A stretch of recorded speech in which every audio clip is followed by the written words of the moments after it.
Namaste, everyone. Welcome to the Vedanta online course, an introductory course for beginning Vedantas and all Vedanta sadhakas.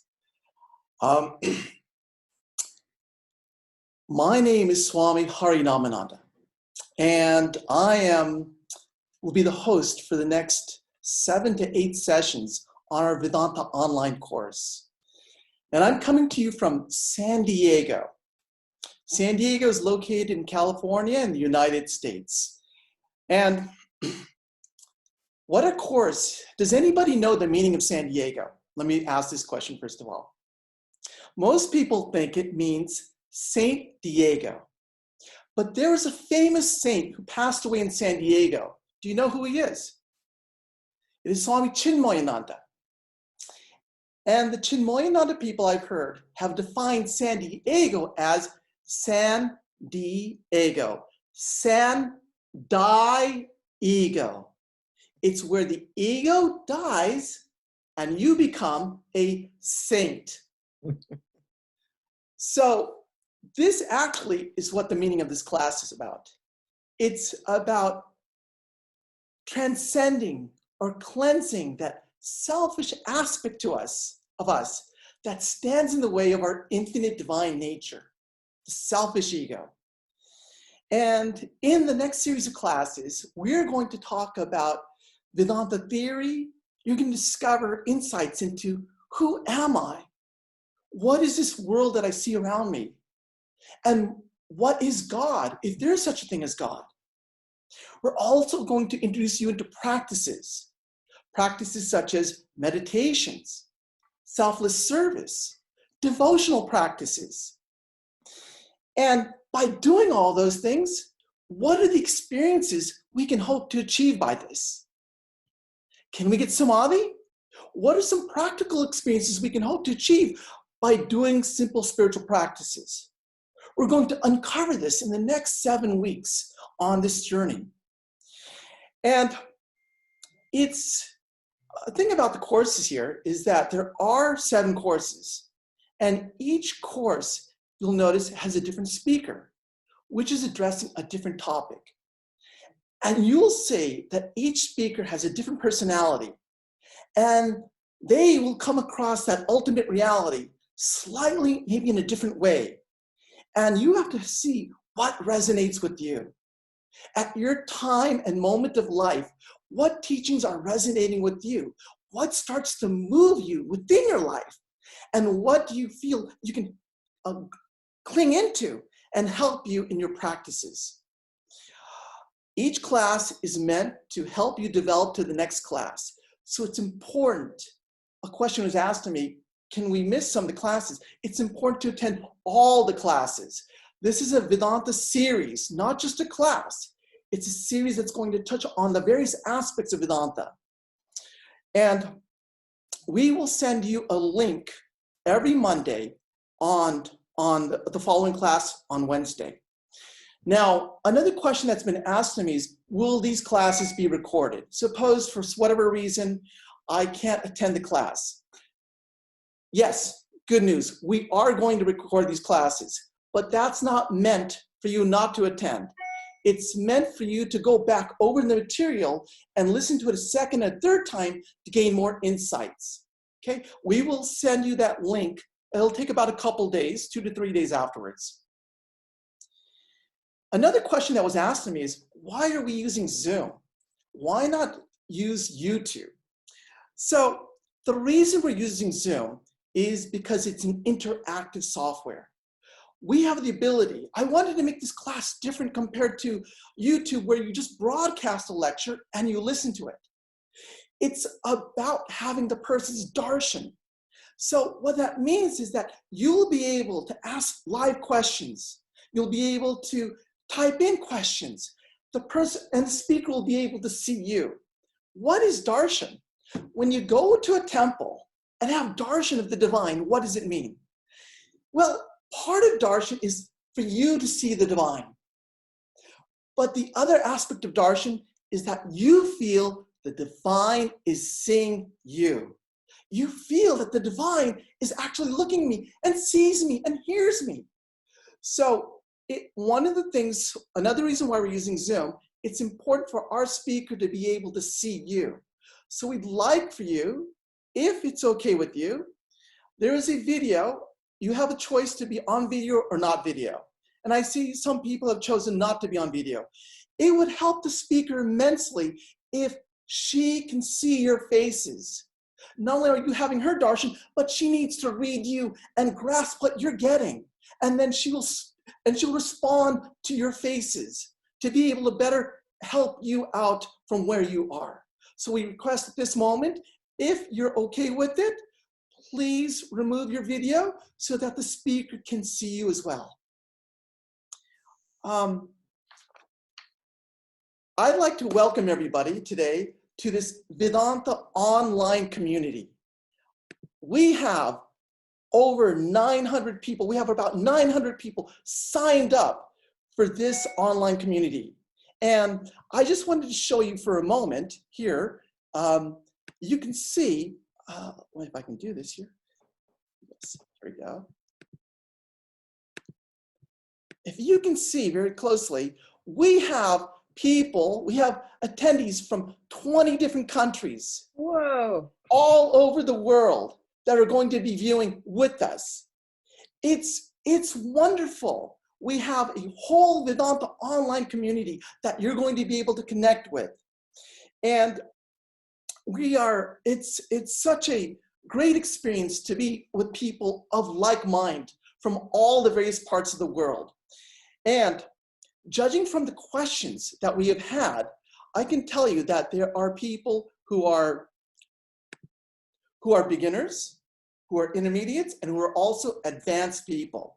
So what I'd like you to do is have a seeking mind. I want you to keep an open mind, because some of you advanced students may have thought you've heard it all. But I guarantee, if you keep an open mind, there are going to be kernels, gems that you're going to discover as the speaker speaks to you that you may have heard, but it wasn't revealed to you in this way.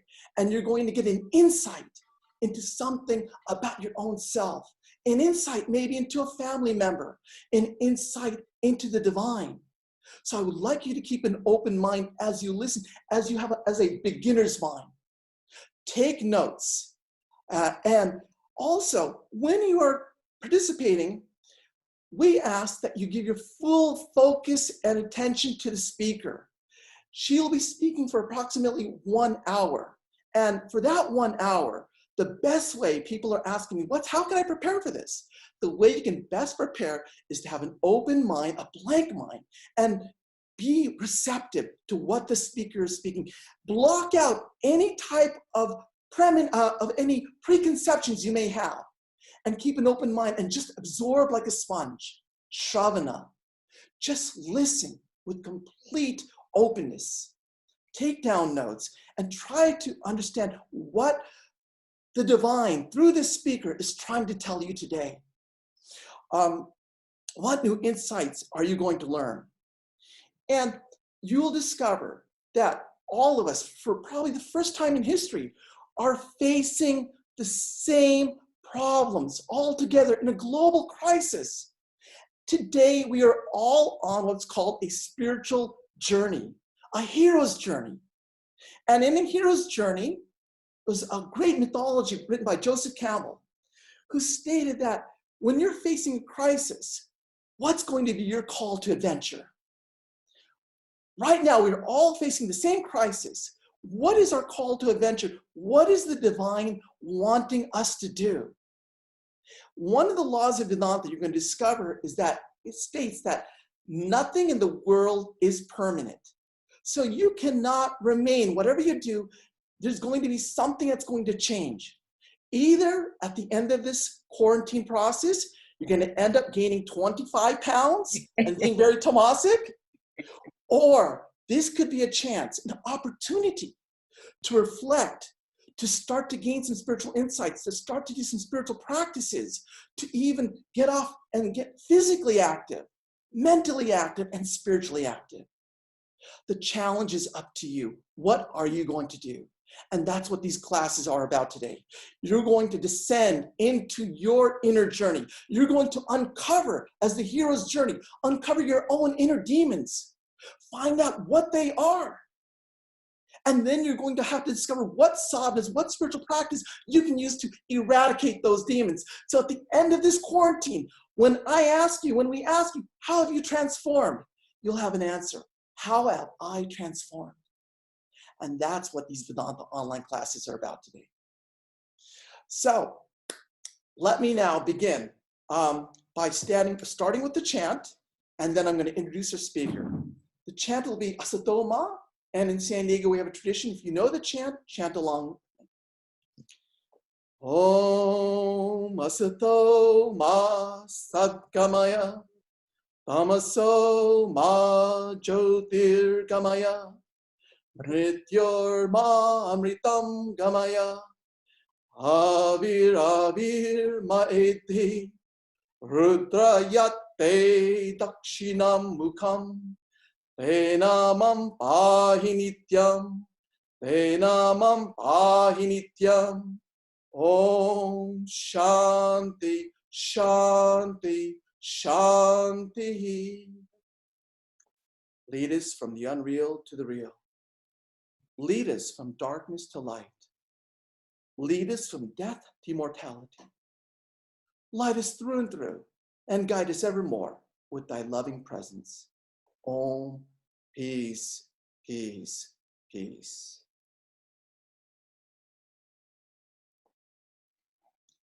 Well, I'd like to take this opportunity now to invite our first speaker. Our first speaker is Pravrajika Vrajaprana. And you may have read about her on our website, but for those that don't, in brief, she is a Vedanta nun of the Vedanta Southern California in Santa Barbara. She's actually speaking to you from the Sarada Convent in Santa Barbara. She is a well-known speaker and a scholar on Hinduism and Vedanta, and has given talks at several universities and interfaith gatherings. She's written a book called Vedanta, A Simple Introduction. She's also edited The Living Wisdom, and she's co-authored a book with Swami Tyagananda on interpreting Ramakrishna's Kali Child. She's a disciple of Swami Prabhavananda, and she took her final vows in 1988. We are really honored to have Pravrajika Vrajaprana lead us off today, speaking on the introduction to Vedanta. Thank you, brother. Thank you very much. And thank you for heading up this whole thing. It's a fantastic project. And thanks to everybody for joining us here. I would like to say this evening, but I have no idea what your time schedule is wherever you are. Thank you for welcoming me into your homes or into your office, wherever you are now. It's a pleasure to meet you all. So I'd like to begin a very simple introduction to Vedanta, which is, it's an amazing study. It gets more fulfilling as time goes on. I've been at it for over 50 years, and it gets better and better. Vedanta is the world's most ancient religion, and it is certainly one of its broadest. Vedanta has its roots in the Vedas, which are the sacred scriptures of India. And that's where Vedanta had its birth, which was in India. But though Vedanta is rooted in India, its application is universal. I mean, look at me. I'm from California. I'm born and bred in California. My parents are not from India. They're from Wisconsin. That's one of the many glorious things about Vedanta. It's absolutely universal. It's equally relevant to all people, to all genders, to all races. It's equally applicable to all countries, to all cultures, and all religious and spiritual backgrounds. Now, if we were to distill Vedanta into like 4 major teachings, these are what we would say. The first major teaching is the oneness of existence, the universality of all life. The second would be the divinity of the soul. The third, that the goal of our life is to manifest that divinity already within us. And the fourth is the harmony of all religions. Okay, so first of all, what do we mean by religion? I'll quote Swami Vivekananda, the great disciple of Sri Ramakrishna, the 19th century spiritual master of India. Swami Vivekananda said, religion does not consist in doctrines or dogmas. It's not what you read or what you believe in, but in what you realize. Blessed are the pure in heart, for they shall see God. He said the end of all religions is the realizing of God in the soul. That is what we believe. It's not something we read. It's not to get inspired by something we read. It's not getting inspired by something we see online. It's to affect a deep transformation within ourselves, to realize the divinity within us. And this is what we're going to talk about for the next hour or so.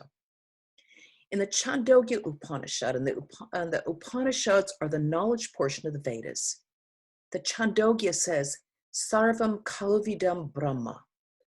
All this is indeed Brahman. So when we talk about Brahman, our first point here, the oneness of existence, we say there is one infinite divine reality, and that we call Brahman. Brahman simply means the vast, the infinite. I'm not a big fan of using the English word God because it brings it to mind like a guy up here and the rest of us down here, and it's not an accurate or a helpful image to put in our minds.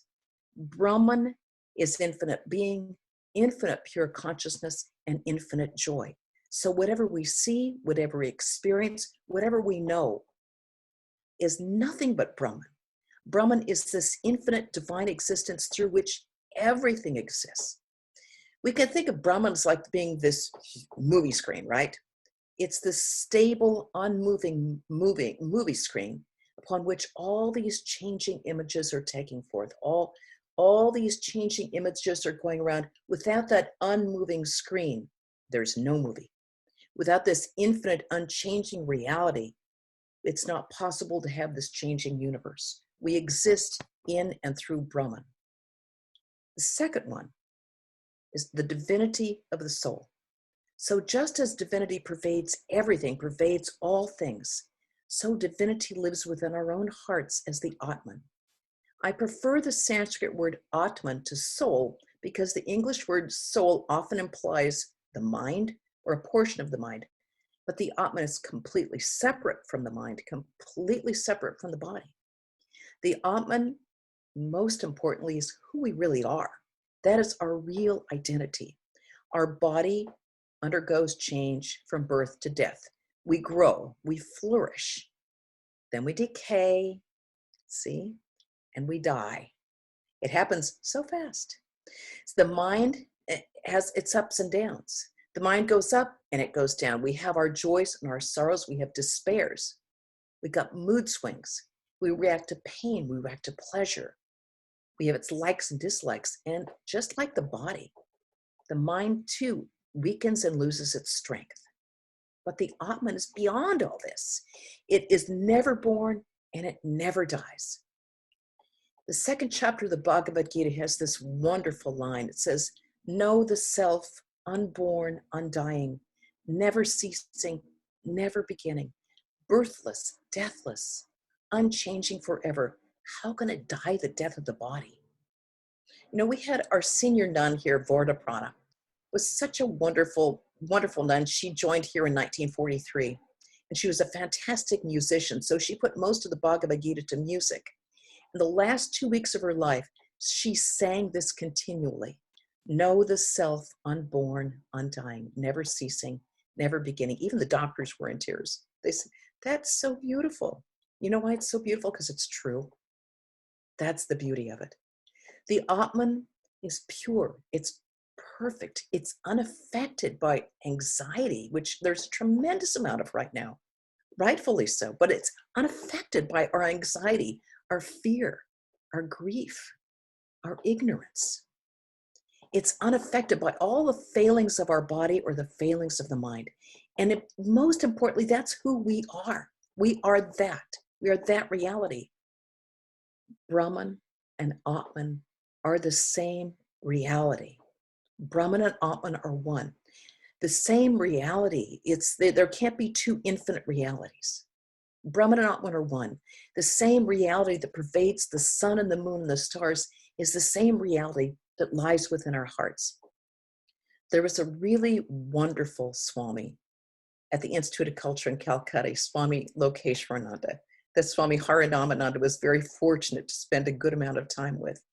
And I remember he said to me once that he would look out at the stars at night and think that same reality in the stars, that it gives it its light, it's the same reality that exists in my heart. And when he said that to me, I just felt this thrill, and it stayed with me ever since then. So Atman isn't a reflection of Brahman. It's not a slice of Brahman. It's not an itsy bitsy bit of Brahman. Atman is the whole shebang. We are that infinite divine reality. We are that. We are that infinite perfect being. Now I can hear just now, I can hear some of you saying, you know what? If my real nature is so divine, then how come I don't feel so divine sometimes? How come a lot of the time I feel completely undivine, like especially in the morning before I've had my cup of coffee, I feel so completely undivine. Well, you're not alone. It's a universal human experience. Okay, here's where we are. We don't have to become Brahman. We are Brahman. We don't unzip the human outfit and become Brahman. We are that already. Then why are we unaware of it? Huh? Vedanta says it's due to Maya, or ignorance. Maya is the veil that covers our real nature and the nature of the world around us. Maya is often referred to as an illusion, but it's not really accurate. Swami Vivekananda said, Maya is a statement of the fact of the universe. He also said, Maya is real, and yet it is not real. Well, that clarifies things, doesn't it? Yeah, okay. So what is really real? Only one thing is really real, and that is Brahman, that infinite divine existence. That's the only thing that's really real. Why? Because it doesn't change. It is not affected by anything external.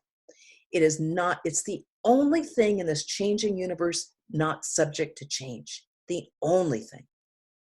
Maya is real only to the extent that Brahman gives Maya its reality. Okay, I can see your eyes crossing right now and saying, what?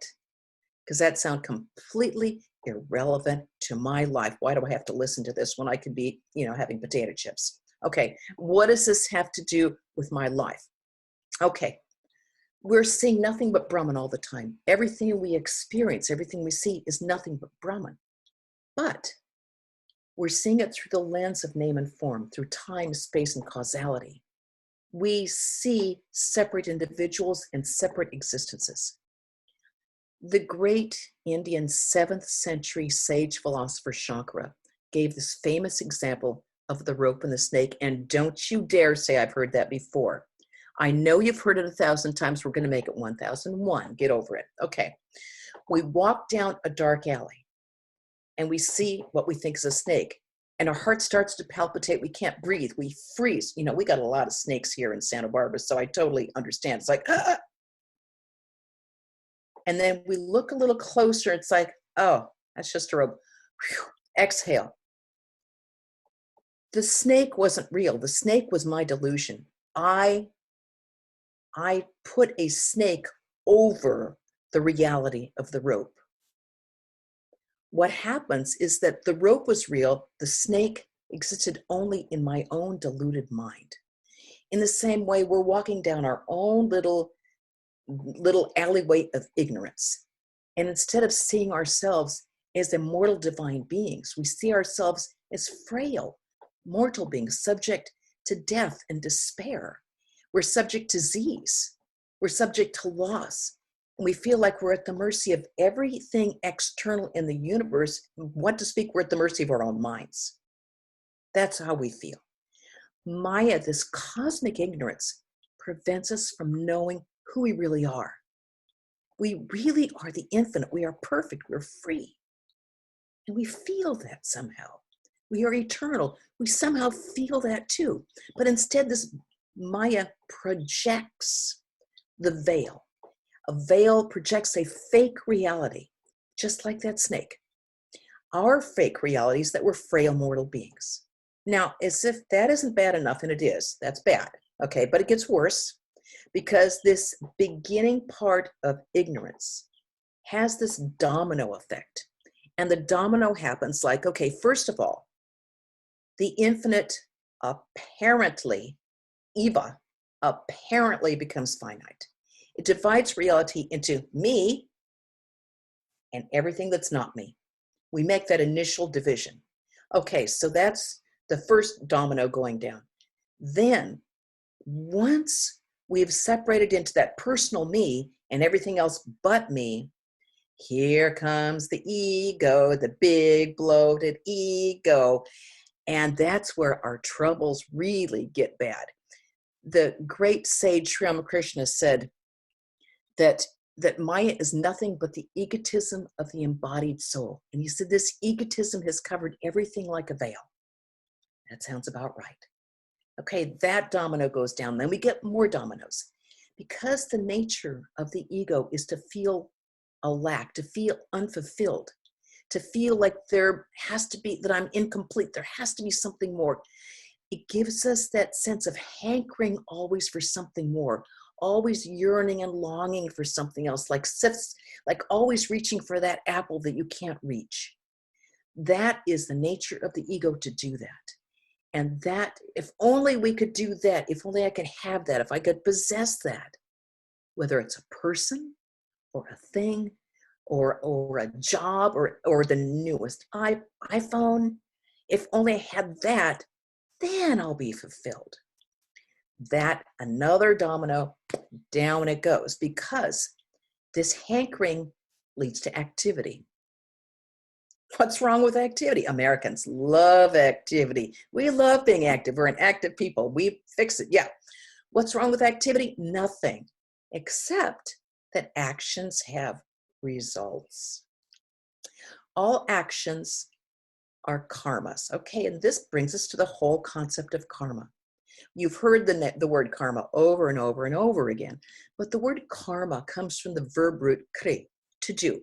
So karma is action, and the word is often used for the effect of action, which is actually karma phala, the fruit of the action, the result of that action.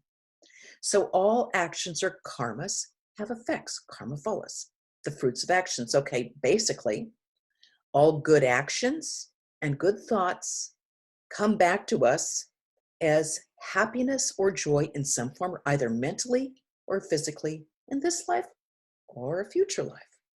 Okay, bad actions, bad thoughts will come back to us in this life or a future life as pain or suffering, either physically or mentally.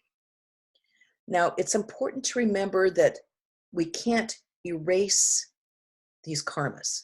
They don't go away. We can't do a good deed because we already did a bad deed. Well, I kicked this guy in the shins, but now I'm going to buy him an ice cream cone and that will undo that bad karma. It doesn't work that way. If we do a lot of good actions, it will change the balance of our karmas. But we can't undo what has already been done, because each individual action and thought will bear its own fruit. So this is how Vedanta comes to the age-old problem of suffering. Because if there's one issue that sticks in everybody's craw about when it comes to the existence of God, is why does God allow suffering? If there is a God, why do people suffering? Why is there evil in the world? Why are there those who inflict misery on others and get off scot-free? Why must the innocent and the weak and those who are miserable have to suffer so much? They've done nothing wrong. If there is a God, why doesn't he or she do something about it? Swami Vivekananda once famously said, if I were God, I could make a better world. It's like, all right. So either God can't do it, which then means God isn't God, or it means that God doesn't want to do something, which means he's either useless or he's sinister. Who wants a God like that? So Vedanta takes the issue of suffering right out of God's court and it puts it right in our own court. We have to look at this through the lens of karma, because whatever pain I or anybody else is experiencing, it's because of it's the result of my own previous thoughts and actions. Whatever joy I experience is because of my own thoughts and actions. No one has ever done anything unfair or fair to me. I did it to myself. I have made my own bed. So does everybody else. Does this mean that when you see a person suffering or you see a person lying down in the street, you can go, bad karma? No, no, no, no, no, no, no, no, no. First of all, if that thought even pops up in our head, it's very bad karma for us. Second of all, there's only one infinite divine existence, appearing, masquerading with different names and forms. There's only one divine existence. Our reaction to anyone who's suffering can only be love and kindness, compassion, the desire to serve. As Swami Vivekananda said a century ago, love your neighbor as yourself because your neighbor is yourself. So we have to remember that when we see suffering and injustice that brings us such grief and anxiety, we have to remember that we're seeing only a small portion of an infinitely long movie. We're only seeing this much of it. Every life that we see is just a freeze frame of a really long movie. We don't see the lives that precede it, and we don't see the lives that follow it.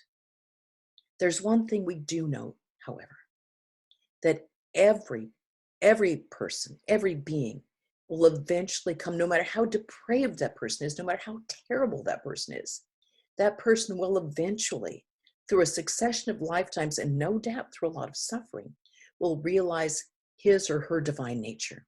We have to, because that's who we are. It's our birthright. That's what inevitably will happen to us. Why are there differences between human beings? Why are some so noble and some so perfectly awful? Because the thickness of the layer of ignorance. With some people, the layer of ignorance is so thin, it's like transparent. You can't, they're right at the stage of divinity. And some are positively demonic. Inherently, the Atman is within all beings. It's the layers of ignorance that we have to wade through to be able to see it. Now, people often say that Hindu is fatalistic, but that's just ridiculous. Because if I've made my own bed now by my own previous thoughts and actions, that means I can make my future bed by my own thoughts and actions now. I can begin my future now by the minute I change my own thoughts and actions. I create a better future for myself. Our own thoughts and actions have a direct result in what our future will be. Now, on a slightly different tangent, we often think of karma in terms of a physical action getting a physical result. But thoughts are actions as well, and they have absolutely as much effect. Because karmas not only affect the external world, they affect our internal world as well, and just as much. Because whenever we do an action, or whenever we think a thought, we make a sort of a subtle groove in our mind that's called a samskara.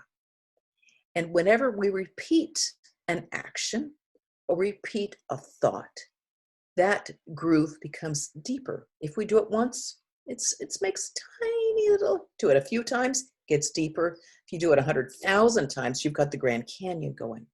So, for example, if I react to everything that happens to me, if I don't get something I want, I get angry.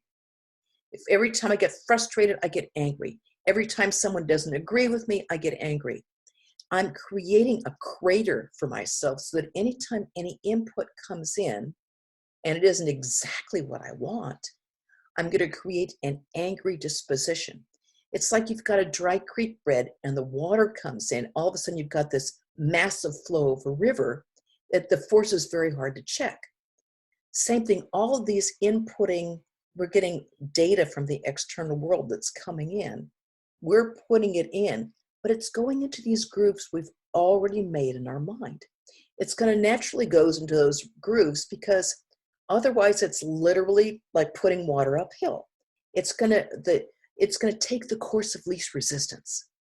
So we have to be very careful about the thoughts we put in our minds, about the ideas we put in our minds, and about the actions we do, because they make an impression. And the more often we think it, the more often we do it, the deeper it becomes. What we create with these thoughts and actions is our basic disposition. All these collections of samskaras form a disposition, and this collection of samskars form our basic temperament. They form our personality. We all know people who are just like, they're angry all the time. They're complaining all the time, and they're just a pain to be around. They just like, man, it's like, oh my God, when I can get away. We all know people who are loving and kind and patient and tender. And we just love being around them. We feel like a cat in the sun. It just feels, we just love being. We can be like that. We don't have to just admire them. We can be like that too. Because if we love people who are compassionate, who are sympathetic, who have empathy, we develop those traits in ourselves. And that means by us making the effort to think differently, to act differently. So our thoughts and our actions aren't like arrows that we shoot out into the world. They're like boomerang.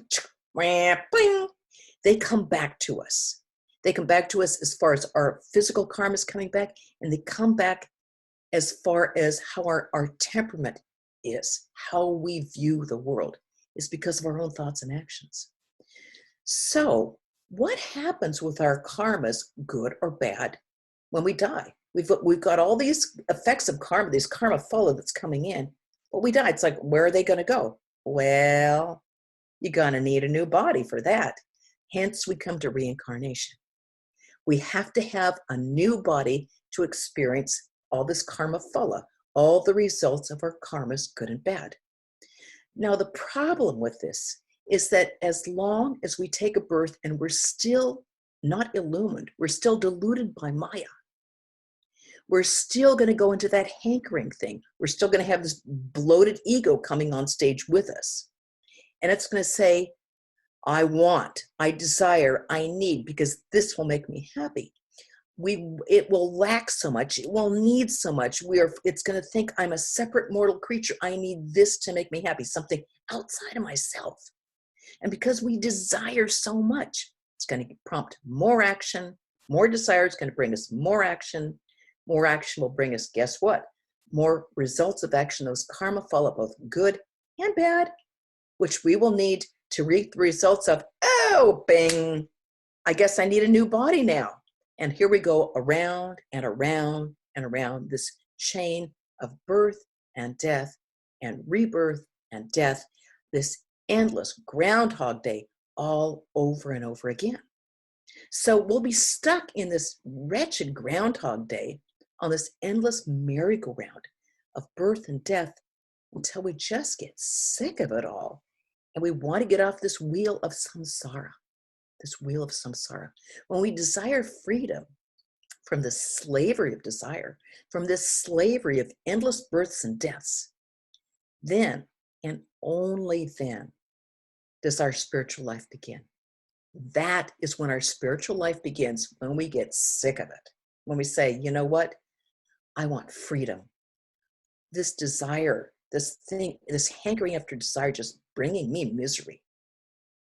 I want freedom. Then when we can really begin to want our freedom, then we start thinking much more deeply about the nature of life. Then when we walk down that dark alley and we say that rope, we go, you know what? You're a rope. You are a rope. I'm not going to go there. Now, the good thing about Maya, if there is a good thing, is that like every other form of ignorance, it disappears, it dissolves when knowledge arises. When knowledge of our divine reality comes, then Maya just goes away. So I'm going to preempt some of your questions there, because you're going to say, when did Maya begin? When you began dreaming. It's like dreaming of a dog chasing you. It's like in your dreaming of a dog, you're getting, it's like this dog's getting closer, he's nipping at my heels. You wake up, someone walks in the room and you say to that person, why was that dog chasing me in my dream? And you go, because you were dreaming. You can't say, when did Maya begin? I don't know. When did you start dreaming? Hello? Because you were dreaming. When did it begin chasing you? I don't know. When did you start? When we wake up, there are no more dreams. There's no more ignorance. There's no more hankering. There's no more sense of want, of endlessly needing more and more. There's no need. There's no sense of needing something outside of ourselves to be fulfilled or complete, because we will be completely satisfied in our own self.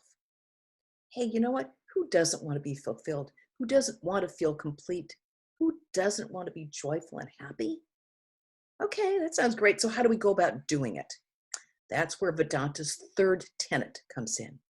The goal of life is to manifest that divinity already within us. Okay, that sounds great.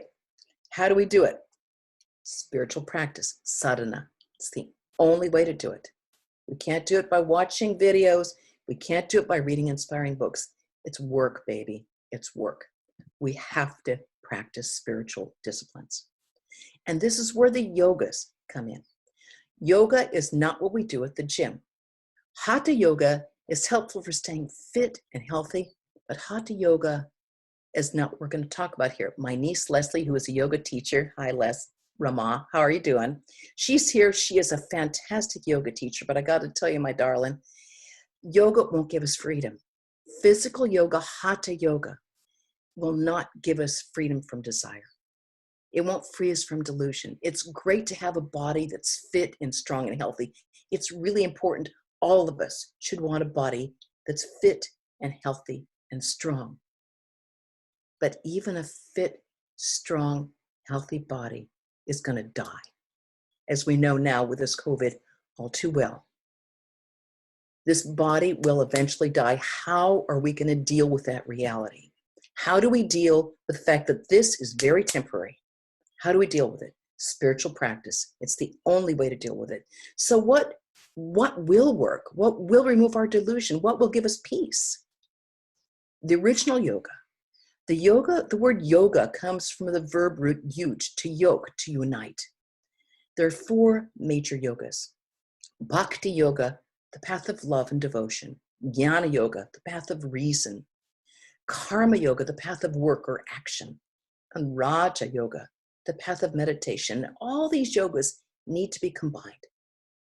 You know, it would be psychologically disastrous if anyone was completely emotional, if they were completely intellectual, if they did nothing but work all the time, or they were meditating 24 hours a day. It's not, all yogas are meant to balance each other. They're meant to strengthen each other. Each yoga blends into each other. And each of them work together in uniting us with the divine, so we can realize our own divine nature. Now, the first yoga is Bhakti yoga. This is the path of love and devotion, where we try to unite ourselves with the divine through love and worship, and through the loving recollection of a personal form of God. So does that mean Vedanta believes in a personal form of God? Yeah, we do. And this in Sanskrit, we talk about the avatar, literally coming down. In the Bhagavad Gita, Sri Krishna says, when goodness grows weak, when evil increases, I make myself a body. In every age I come back to deliver the holy, to destroy the sin of the sinner, to establish righteousness or dharma. Avatars come down to earth to revivify our spiritual life. You know, most religions in the world have been given their impetus and their direction by these incarnations, these prophets, these messengers of God. Jesus and Buddha, Rama, Krishna, Moses, Muhammad, Chaitanya, Guru Nanak, Sri Ramakrishna, all of them have been torched, and many we don't even know. Many we don't even know of. All have been torchbearers in the world of spirituality. They're pouring energy into religions that were kind of sliding into hypocrisy and into self-indulgence. Does this mean that Vedanta says that we have to think of God as a person? Nope, not at all. It's a question of temperament. And Vedanta realizes that every individual has their own spiritual path, their own unique way of looking at the divine, and their own unique way of finding the divine, which is why everybody needs a spiritual teacher. You can't do it through books. You can't do it through the internet. You can't do it by taking a little bit from here and there. You need a spiritual teacher, your own spiritual teacher who can personally give you spiritual guidance individually, because every person's different. And a true spiritual teacher can read your temperament and know exactly what you need, much more than we can ourselves. So Vedanta says that God can manifest in human form, and that for many, many people, it's easier to meditate upon and love God with form rather than a nebulous idea of an infinite divine reality or pure consciousness. But you know what? It's a matter of temperament. Some people don't relate to the personal at all, and they do relate to pure consciousness. So again, it's a question of temperament and a spiritual teacher. Bhakti, this yoga of love, is often considered the easiest path since we all love somebody or something, and often with great intensity. Love also kind of loosens the grip of the ego. That's our own personal veil of Maya there. Because when we love somebody, we put their welfare ahead of our own. You know, moms and dads will give up their sleep 1,000 times for their sick child. They'll stay up all night and they will give up their sleep. They will give up their lives for their child without thinking twice about it. If any of us love anybody with that intensity, we will cheerfully give up our life for that person. If we love someone with that intensity. You know, we often find that when we try to meditate, our mind wanders, kind of goes off here and there. But love gives us a natural concentration because whether we want it or not, whatever we love, whatever we're attached to, our mind tends to go right there. So it kind of naturally gives us more powers of concentration when we love God. So if we can love the divine the way that we love our children, our parents, our spouses, our partners, our pets, our iPhones, our political party, our teams, then we'll go a long way towards God realization by the intensity of that love. And Vedanta says, you know what? Don't squander your love. Don't squander the power of love on just an itsy bitsy love. Love is such a tremendous force for our lives that gives us great unselfishness, which is one of the main characteristics of a spiritual life. Love should make us remember that whenever we love anybody, we're only loving the divine within them. The Pravrajika Upanishad says that when the husband loves the wife, he's loving the divine within the wife. When the wife loves the husband, she's loving the divine. And the Upanishad goes through this very long list of relationships and saying, in every one, we think we're loving this person, but in fact, we're loving the divine within them. So we should keep that in mind with all of our loves.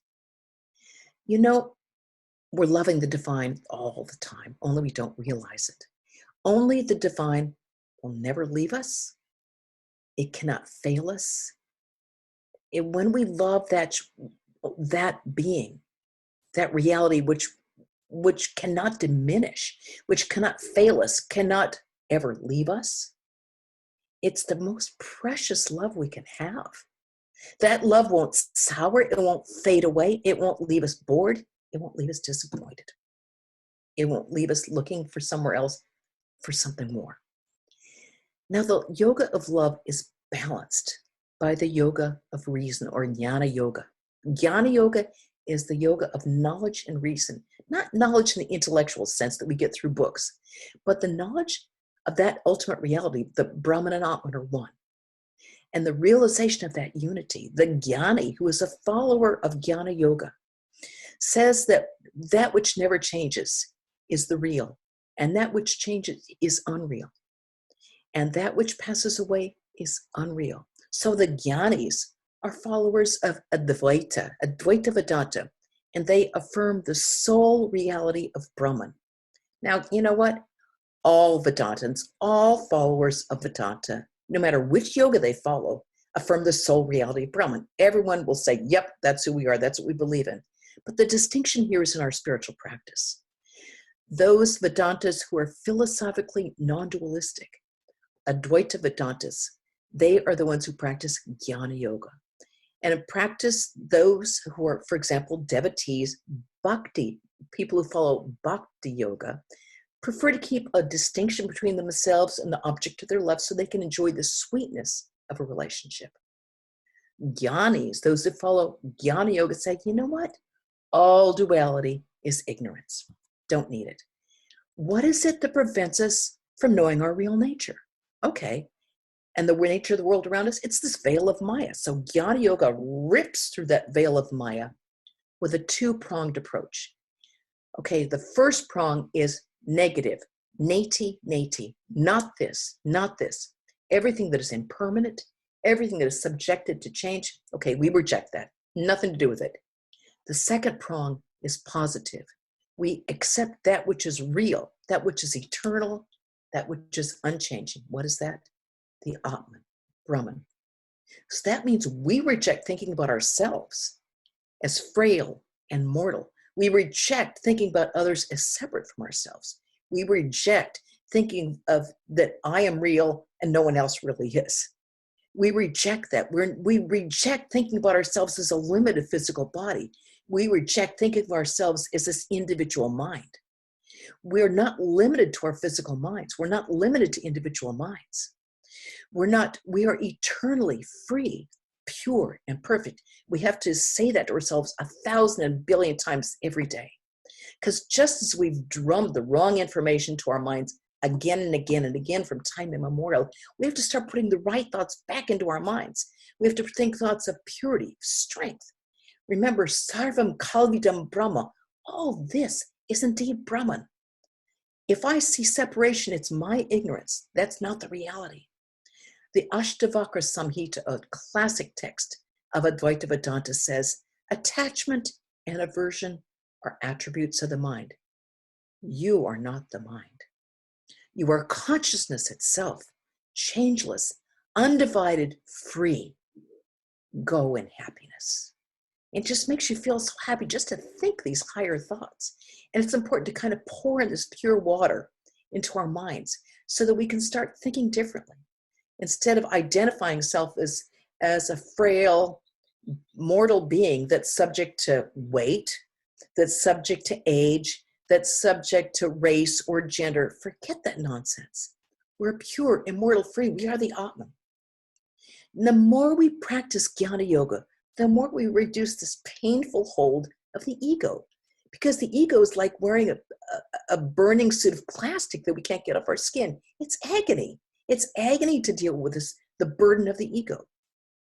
The more we progress on this path of Jnana Yoga, the more we see Brahman in everyone and in everything. And that's when we start feeling the real joy of life. It's not in what we have, it's in what we realize. When we see that, it's like, oh, I didn't know there could be so much joy in this world. So we'll move on to the third yoga, which is karma yoga. Oh, we know karma, the path of action. Now, karma yoga is the path of dedicated action. It's renouncing the results of our actions because we make our actions a spiritual offering rather than hoarding the results to ourselves. So whenever we work, whenever we do any action, we do it. When we do any action now, we do it because we want a certain result. Okay, I'm working at my job because I want my salary. I also want praise from my boss. I also would like a raise. I also do not want to get laid off. Okay, I'm studying hard because I want an A+ on my test. I want to go for a drive because I'm bored and I want to do something. I want to go baking something because I want to eat brownies. Okay, we do something because, okay, I'm going to mow the lawn because I don't want my neighbors to think I'm a slob. We do actions with a result and a desire in mind. Every action that has a desire is going to bring us more bondage. So we don't want to do that. Desire leads to action.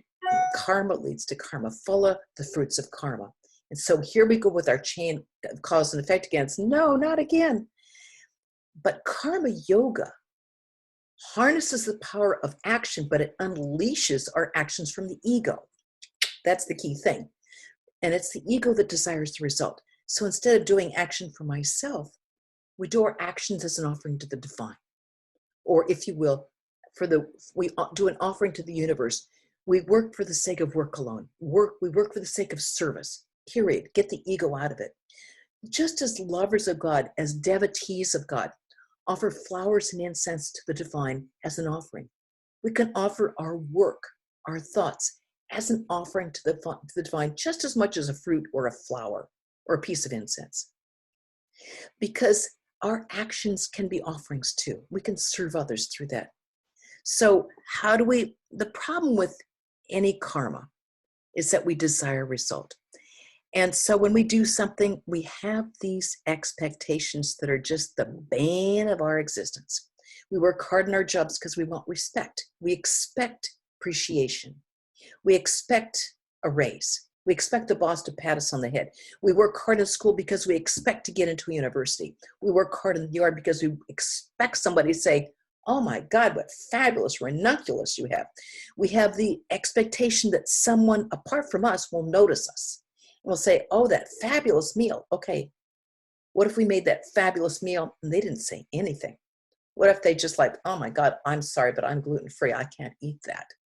Then we get mad, or we get disappointed. We get hurt feelings. So our ego takes a blow because the ego is stuck in there. But karma yoga sweeps all these expectations right out the door. Because whatever actions we do only for the divine, not for feeding that ego. Krishna says in the Bhagavad Gita, whatever you do, whatever you eat, whatever you offer or give away, whatever austerities you perform, do that as an offering to me. Not because you're expecting, not because you've got a string attached to something. Cut that string. Offer it to the divine. This is the essence of karma yoga. Get the ego out of that. Say, "Lord, please accept. I just swept that path. Lord, please accept this offering. Lord, I just talked to someone over the phone. Please accept that offering. Lord, I just vacuumed. Please accept that offering. Lord, I couldn't go to work today. I'm sitting at home and I'm watching the television. Please accept that offering. This is what you have given me today." Or if we prefer non-theistic, I'm offering this to the universe. But it pulls the ego out of it and it gives us our freedom. When we don't have that expectation, we have so much more freedom. It's like, whew, whether they like it or don't like it has nothing to do with me. I've offered it up. So the balance of karma yoga is Raja Yoga, the yoga of meditation. Raja Yoga is the royal path of meditation because just as a king has control over his whole kingdom, we can maintain over our own vast territory of the mind. And in Raja Yoga, we use our tremendous mental powers to realize the Atman through the process of psychological control. Okay, Raja Yoga says, okay, we can't perceive the Atman because the Atman is obscured by all the disturbances of the mind. It's like we've got this beautiful lake, but there's all this wind and people are throwing stones in it. So we can't see the bottom of the lake because it's all frothy. Okay, if we can make the mind still and tranquil, then the Atman will automatically shine forth. The Bhagavad Gita says, when through the practice of yoga, the mind ceases restless movements and becomes still, we realize the Atman. It satisfies us entirely. Wouldn't it be wonderful to be entirely satisfied? I mean, that's what we all want. So what happens when we try to sit, when we try to be quiet and we try to sit and meditate? Well, we sort of get this tornado of random thoughts coming in our heads. I mean, sometimes it's not so much a tornado, but a tsunami coming through. And we start thinking of our work projects. We all of a sudden remember where I left the keys. We think, what's for dinner? We rehash old arguments. A person we hadn't thought of in the last 53 years has just come up to memory. Where did that person come from? So what's hovering right below the surface of the mind comes popping right up the minute the mind becomes a little bit still. Now, we usually don't notice the mind's erratic movements because we don't examine it. We aren't looking. We're so busy looking outside, we don't stop and turn it all inside. We don't stop the ears. We don't stop the eyes. We don't stop the nose. We don't stop the skin. We turn it all in ourselves and use that tremendous powers of concentration that the mind naturally has. Our minds have tremendous power. We only use a tiny fraction of it. Raj Yoga said, you know what? It's your mind. Nobody else's. Train it. Nobody else is going to do it for you. It's your mind. Use it. The Bhagavad Gita said the mind is our greatest friend and the mind is our greatest enemy. It's our choice. So when we train the mind through this practice of meditation, through our spiritual teacher to give us direction, and importantly, through the practice of moral and ethical disciplines called the yamas and the niyamas. Now, we have no time to discuss this in depth, but I want to say one thing, 2 things, 5 things, 10 things. Okay, there are 5 yamas and 5 niyamas. The 5 yamas are nonviolence, truthfulness, non-stealing, sexual restraint, non-avarice, and non-possessiveness. The associated virtues or niyamas are cleanliness, contentment, austerity, study, and surrendering the fruits of our actions to the divine, just like we were talking about with karma yoga. These are the yamas and the niyamas. And it's really important to remember that no yoga, no spiritual life can succeed without the practice of these ethical virtues, these yamas and niyamas. They're not auxiliary. They're not something we can think about doing later. They are the foundation of every spiritual life. There is no wiggle room on that. There is no spiritual life without these ethical virtues, period. These practice of ethical virtues become more and more subtle the longer we continue our spiritual life. We start to take it in a very literal way, and then we see all the subtleties in the mind. It wants to kind of wiggle around. It's like, oh no, I think this is getting into non-attachment, non-possessiveness. Okay, let's deal with that. It gives us, when we seriously practice something, it gives us purity of mind. Purity of mind is so important because that, along with meditation, calms the mind and makes it tranquil. What makes our mind non-tranquil? The impurities of the mind, which come rustling up and stirring the waters. Once we purify the mind, it becomes still, and the Atman will shine forth in its own splendor. That's the beauty of it. It's there for us already. It's available for us, but we have to make the effort. No one's going to do it for us. We can only do it ourselves, and the time is now. Not yesterday. Better yesterday than, and not next week when you're in the mood. Do it now. Start now.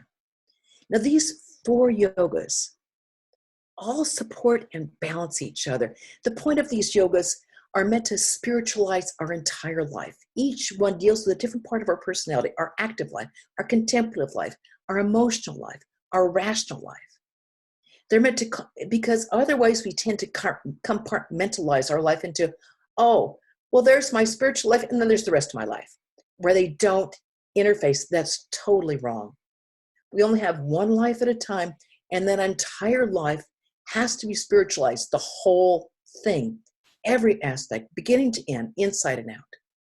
Or else we don't have an integrated life, and a non-integrated life is a very unhappy life. We can't be cut up into pieces. That's why we need all the yogas. They're harmonizing. So the 4th tenet of Vedanta is the harmony of all religions. The world's religions, no matter what they tell you, are not contradictory. They're complementary. Each religious tradition fulfills a necessary and unique and actually irreplaceable part of the world's religious tapestry. It's a beautiful, huge, amazing tapestry. Every single religion is important, and everyone has to be honored, and we value them in our shared love for the divine and our shared service of humanity. Each religion has its own unique strength, and each religion has a really unique gift to the world that no other religion has. They each have a unique gift. And without every single one of these religions that we have, the world and we would be poor from them. They are every one of them is so precious. You know, I like to think of the world's spiritual traditions as like different pieces of this infinitely big jigsaw puzzle. Each piece is different. Each piece is essential to complete this whole picture. Each one's unique. Each piece has to be respected and honored. while holding firm to our own individual piece. We don't switch pieces because they're not interchangeable. Okay, each one, they're not the same thing. Thank God. Each piece is unique. We hold on to our piece while we respect and revere the other ones. Vedanta is not a cafeteria religion. Vedanta is not, we don't believe that you take a little bit from here and a little bit from here and a little bit from here, and then you mix them all together. That is a mishmash. It's yucky.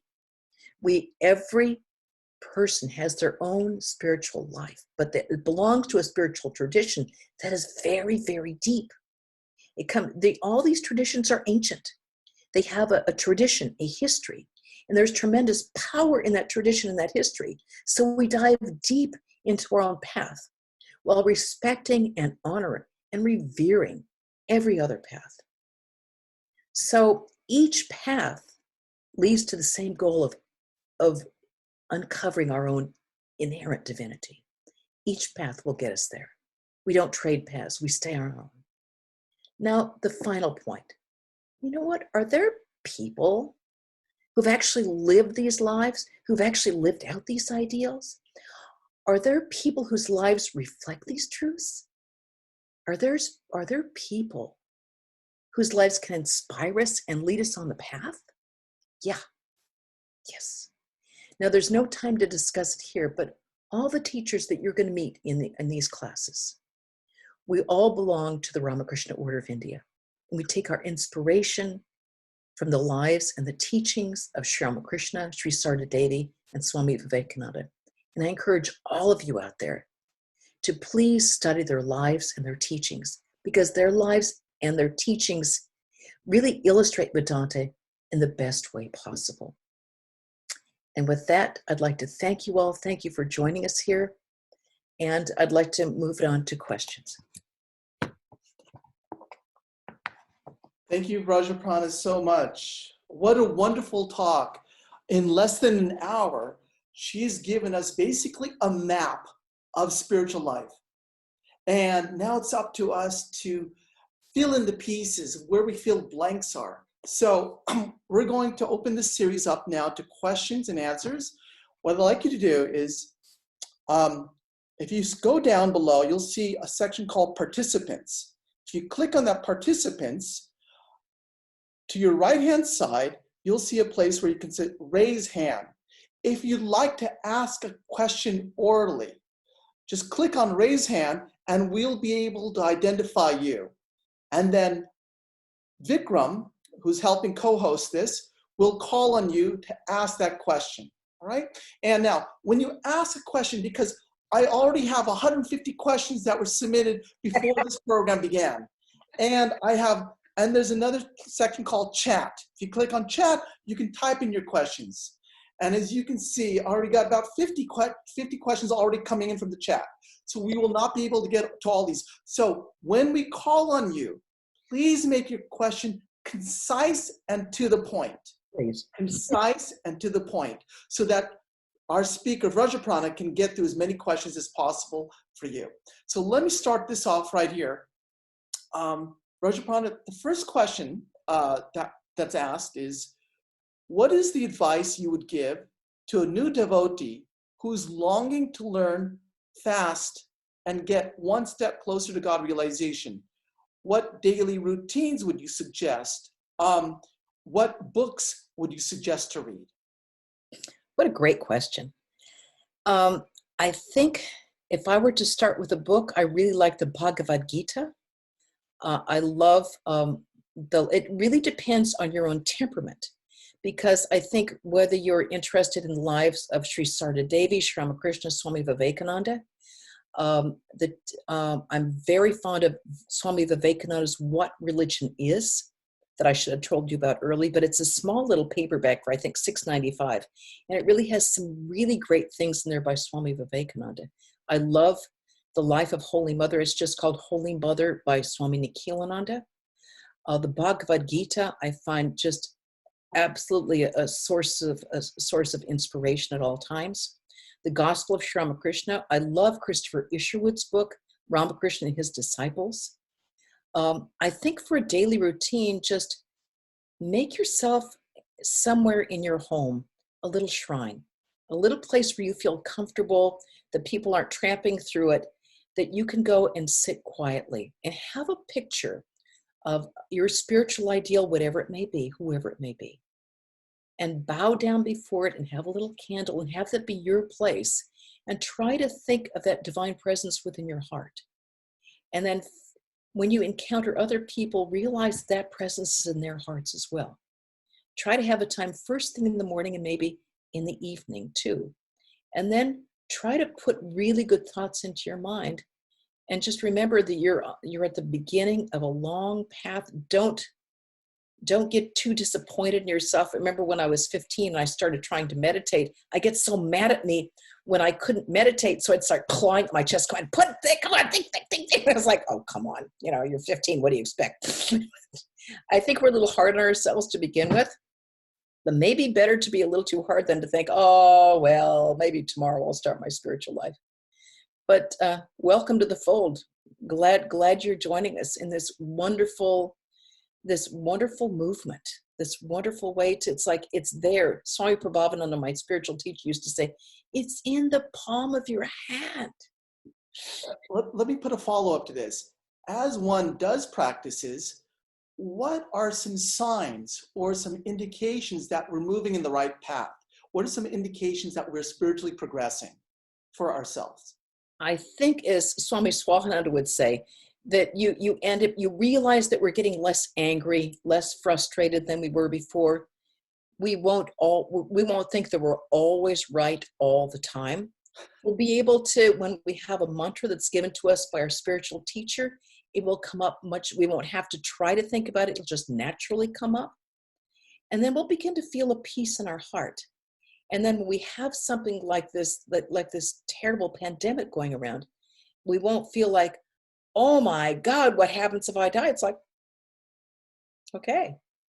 We will feel really like no matter what happens, that we're being held and protected no matter what happens.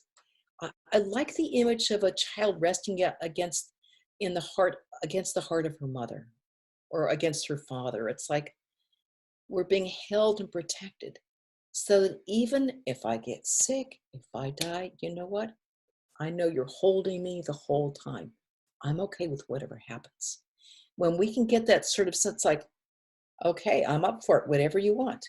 Just as long as I feel your presence, I'm okay. Whatever happens, I'm okay. I think when we get that sort of equanimity, it's like, okay, I'm a lot better than when I was 15. So let me ask another follow-up question is, what practices then would you suggest right now? In our previous session, we had a person who described that staying at home, in quarantine at home. We had a couple from Italy where they cannot walk outside. Right. I'm going nuts. What can you prescribe to a person that would help us ease the tensions of domestic violence that's happening right now, or just our uneasiness of staying home? We want to do something. What can you prescribe to help us now during this crisis time? Well, we can look upon this as an opportunity, because most of the time we don't have time for anything. We say, oh, I'm so busy, I just don't have time. Okay, now we have time. Good. Or were we saying, I don't have time because we were putting something off because we didn't want to deal with our minds? Okay, now's a good time to deal with the mind. Okay, I'm just going to sit and I'm going to be quiet for a while. I'm just going to look outside the window. Okay, I'm just going to be peaceful and content. I'm going to look at my shrine. I'm going to look at the picture of the Lord. At this time, I'm just going to, if whatever comes to my mind, I'm going to watch it and I'm not going to judge it. I'm just going to watch when it does. If we can just get this much of a distance on our mind and say, oh, I see the mind is saying, what if I get sick? What if I go to the hospital? Who's going to take care of my dog? Who's going to look after my mother? My mother's going to get upset. I better call my brother. And just watch that and go, oh my God, I'm going to reel that tackle back in. Because it's like, oh, I went way out there. It's like, I see that I have some anxiety. Okay. Well, naturally one has anxiety now. But okay, just watch it and don't judge it. Sometimes we're in a powder keg with people and it's very hard to deal with, but try to remember the divine within them and the divine within themselves. Sometimes the only thing that we can do with another person, especially when they're really going off the deep end, is to actually pray for them. To really pray for them, because we can't tell them anything. They can't take it in. But if we pray for them, it kind of goes underwater and goes like a submarine. It affects them in a very subconscious way, but it does affect them. And I found that 1,000 times. Pray for the person. Actually, my guru told me this when I was really, really angry and bitter. I thought I had good reason for it. I thought I was totally justified. But he said, no, you must pray for that person. I'm not going to pray for that person. He said, no, you must. I'm not. You must. He said, think of the Lord with his hands blessing. That person says, I'm not going to do that. You must. He was my guru. I had to. So he told me that on a Friday afternoon, and I followed his instructions. By Monday, my anger and bitterness was gone, and I kind of missed it because I felt like I earned it. I had every right to be angry and bitter. It's like, oh God, you're just a mess. It's like, but it's true. Prayer is so powerful because it works not only for them, but for us as well. It's very powerful. Thank you, Vrajaprana. Let's open it up. Vikram, can you invite this person? And when Vikram invites you, can you please introduce yourself and also tell us where you are from? Hi, everyone. Cindy? Hello. Hello, Cindy. Go ahead. Hello. Ask your, please introduce you. And where are you calling from? Where are you from? I'm from Mexico. So Buenas thank you, tardes. thank you, Swami, for this wonderful talk. It's very inspiring. I want to ask you, you mentioned that if we want to start in this spiritual path, we need a teacher. So what is your recommendation if I'm totally new and I know nothing? So how to even find a guru or someone to guide me? You start doing some reading. Start doing some, I recommend, again, the Bhagavad Gita, the life of Sri Sarada Devi, Ramakrishna, his disciples, the gospel, the Swami Vivekananda, anything by him. And then sincerely pray. Because I too, when I decided I really wanted a spiritual life, all I did was pray, and then it happened. It just happened. I found my spiritual teacher and his infinite grace. I thought he wouldn't accept me as a disciple. And when he did, I was so shocked. I said, "You're kidding." He said, "No, I'm not kidding." So if you are sincere, you will absolutely find a spiritual teacher, but start your basic reading, start your prayer, and you will be guided. You will absolutely be guided. I promise you, you will be guided. Vrajaprana, there's a question here that's similar to that. What suggestions would you have for Asian devotees who are finding it difficult to sit up straight and struggle with their japa? And I'm looking for an answer other than die and get a new body and start again. The word asana simply means easy posture. So simply sit in something that's comfortable for you, because when we meditate, we don't want to think of the body. So I personally have this very nice ergonomic chair that I was writing a book for years, so I needed to have something where I could sit and I wasn't aware of my body, so I could just work. So get into a chair where you feel comfortable, where the pain is removed from your spine or wherever it's hurting. You don't want to be suffering. Sit in a place. We don't want to lie down because we lie down when we sleep, and the association of ideas is very strong. Since we lie down when we sleep, our subconscious mind goes, "Oh, time to sleep." It's too easy. And if you feel like even when you're sitting, you're getting sleepy, get up, do japa, walk around the room a little bit, go back down. We have to break an association between meditation and falling asleep. But be in a place that you're comfortable and you're not thinking of your body. Vikram, next question. Yes, the next question is from Medaj Madhavan. Hey, Mehraj. Medaj, are you there? Disappeared into the Akasha. Let's go to the next person then. Oh, I think he might be back. Yes. You're up. Hello, can you hear me? Hello, please introduce yourself and tell us where you're calling from. Pranam, my name is Vedanta Society. You have to speak up. We cannot hear you. Can you hear me now? Hello? Getting better? Yeah. So my name is Medaj and I'm calling from Mumbai, India. Yeah, here we go. Hello, ma'am. So actually, I was aware of the importance of Yama Niyama. However, and you rightly mentioned how important it is as a foundation in one's spiritual journey. Yes. But despite knowing the importance of it, I feel a strong gap in the efforts that are being taken by me to strengthen the foundation. So could you maybe advise on how one can go about strengthening this foundation of Yama Niyama? Practice, practice, practice. Nothing but practice, practice, practice.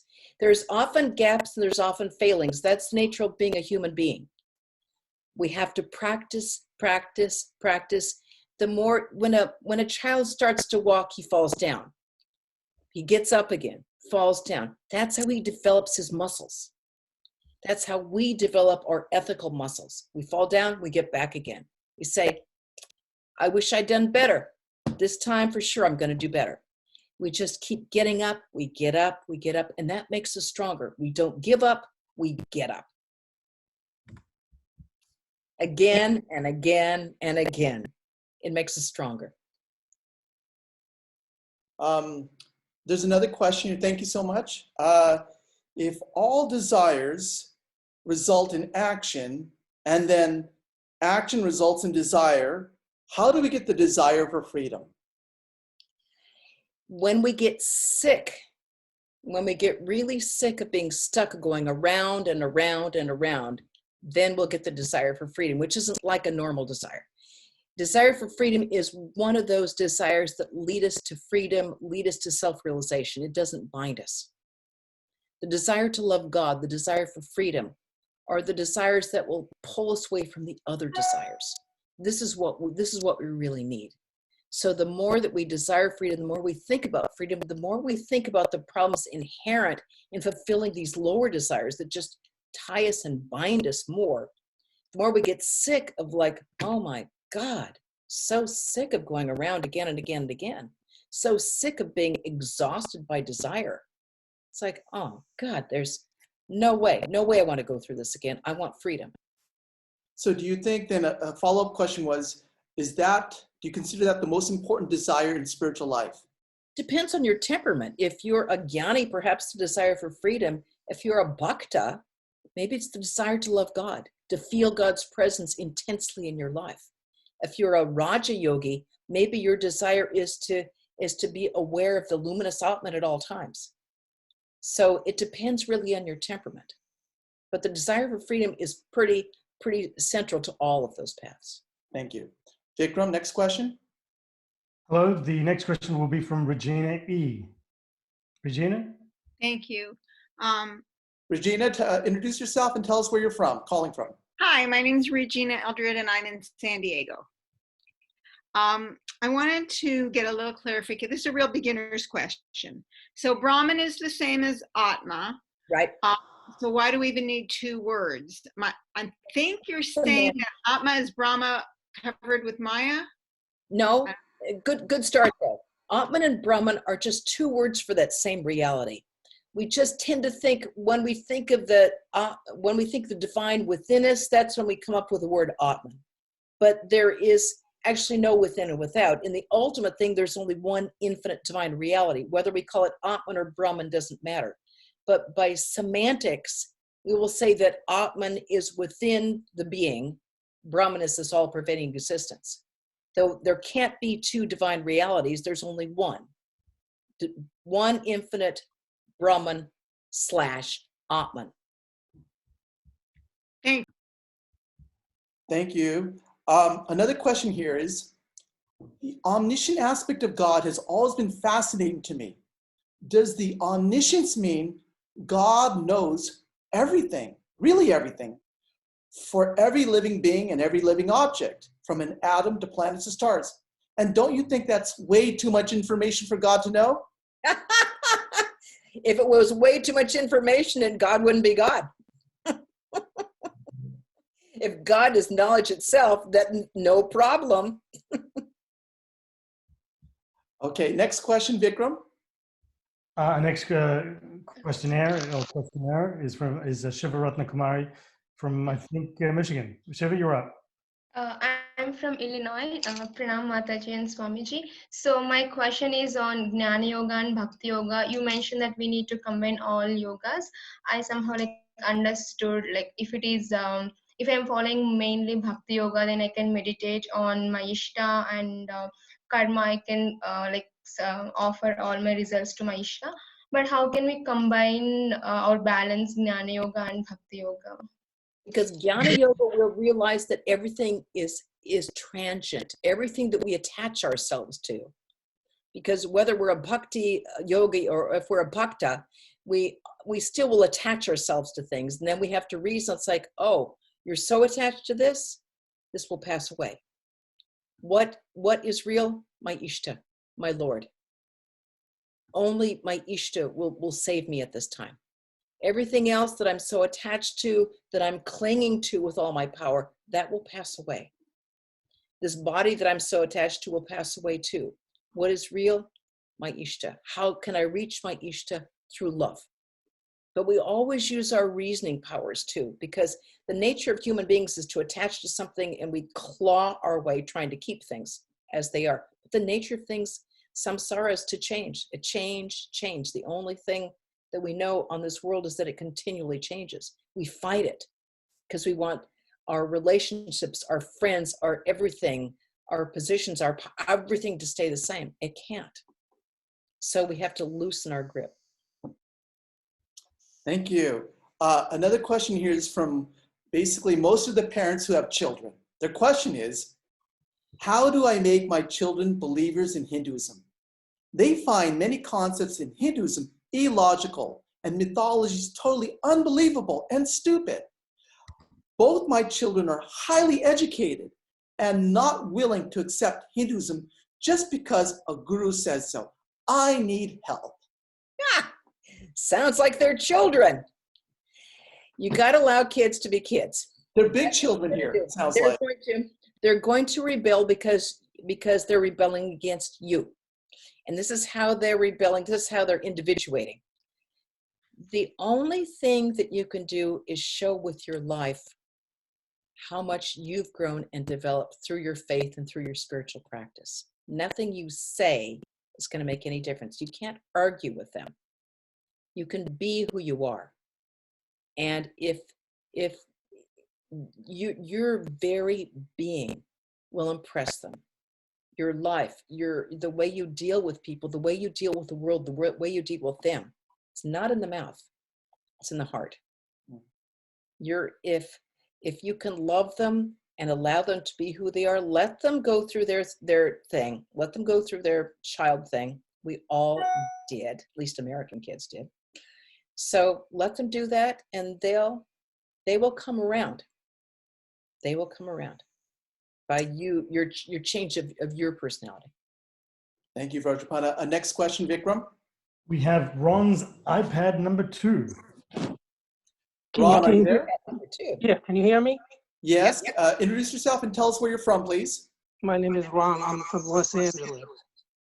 I guess it's a personal. I've been studying Vedanta and watching Swami, who runs New York, and met him a number of times. In any event, I've been suffering. I just got done with cancer treatment in 2 weeks, and now I got the COVID. And my mind is, I listen to you. Thank you. I listen to you. Hey, and it's really what I want. But I'm so in my mind and scared to death. My recovery is slow. Of course you are. Why. So I have so much fear. And I want to practice all these things, but my mind just keeps going back to the negative and the future. Ron, when you think of God, how do you think of God? I think of God as just, just I don't think of a person, a thing, or anything. Just sort of universal oneness. non-duality is really my, how I'd Okay. say. So Not two. There's only one thing. I would say there's only one thing going on. So I have, I'm in cancer, hopefully recovery. yeah, There's no other room where that's not happening. yeah. So you have to then constantly remember your own pure divine nature. Nothing in you can ever die, Ron.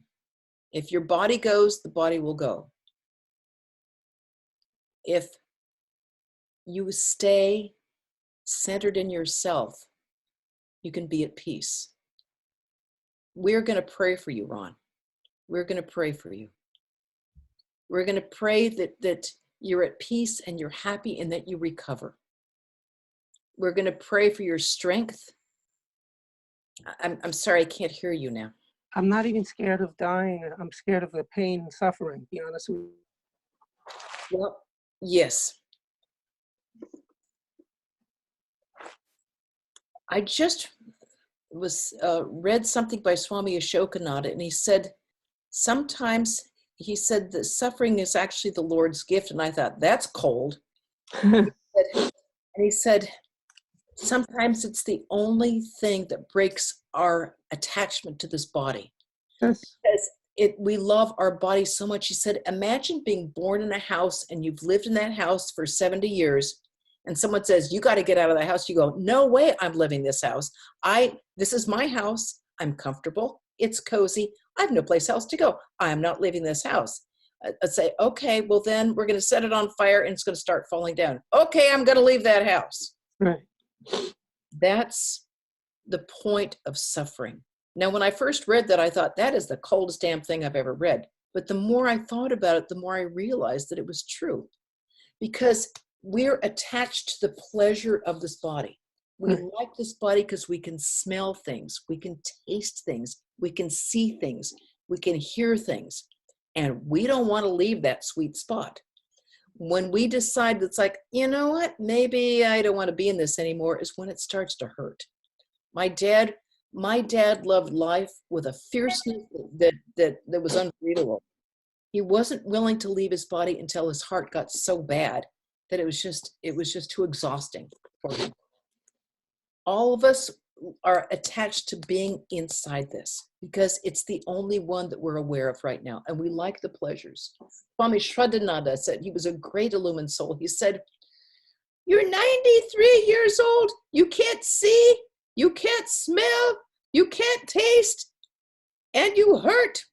And then you see a flower and you go, ah, the beauty of a flower. And then you don't want to, he said, then you don't want to leave your body. It's the nature of things. But never forget who you really are, Ron. Never forget that. And we'll keep praying for you. We're all of us, okay? Can we all of us who are listening, can we pray for Ron? That he be okay? Absolutely. We pray his suffering be removed and that he go through this okay? We're going to do that, Ron. Prayers are powerful. Thank you, Ron. Thank you. Vikram, let's take another question from the audience. Our next question is from Veena Mishra. Veena? Yeah. Namaste. Namaste, Veena. Veena, where are you calling from? I'm calling from India. Where in India, by the way? Yeah, I'm from Bangalore. Bangalore. Yes. It was a very enchanting session. I really enjoyed it. And I have a question. There is a fine line between the duty, kartavya, and the desire. Yes. I just want to know how to get over it, I heard that we keep an objective or we keep a desire to do the kartavya. Without keeping any desire or without keeping any focus, it's difficult, Suppose I rear up my child, I want him to become well educated. I want him to be, a good person to the society.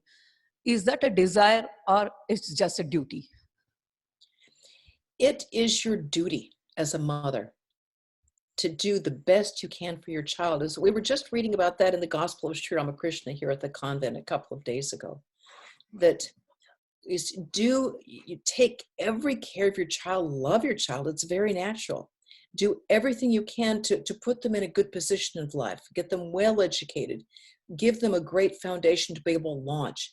But in your heart of hearts, remember that the child is really the Lord's child, that no one really belongs to us. So absolutely do your duty and do the best job you can, be the best mother you can be, because that's really the most difficult job in the whole world, is being a good mother. It's a thankless job for so many people. But do it in the best way, but know deep in your heart that your child is the Lord's child. Do the best you can, knowing you're doing it as an offering. Lord, I'm raising this child in the best way possible. I'm doing it as karma yoga. I'm doing it as bhakti yoga. It's very hard because the attachment is naturally there. But you need to do it as always keeping in the back of your mind, no one belongs to us. They come and they go. We come into life by ourselves, we go by ourselves. We're pieces of wood that meet in the stream, and then the stream drives us further out again. That's how life is.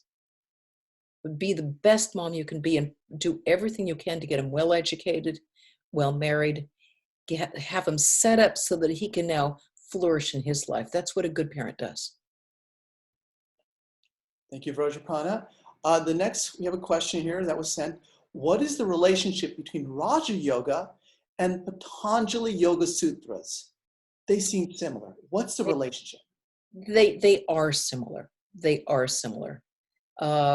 Certainly, Swami Vivekananda studied Patanjali's Yoga Sutras very well, and certainly I would say that it came directly from there.